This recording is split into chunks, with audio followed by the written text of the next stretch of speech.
ஒரு விதமாக இருக்காதா? ஓரங்கட்டி என்ன புசுப்புரியே, ஒதுங்கி நின்று சும்மா பசப்புரியே.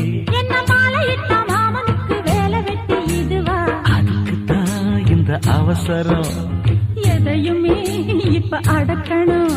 கொண்ட சேவல் கூவும் நேரம், குக்கு குக்கு குக்கு குக்கு குக்கு, கிட்டி மேல தாளம் கேட்கும். டும் டும் டும் டும் டும் டும் டும் டும் டும் டும். கழுத்துல ஏறணும் தாலி, அடுத்தது அணக்கிற ஜோலி, அதன் கையில் நாக்குல தேனூறுதே.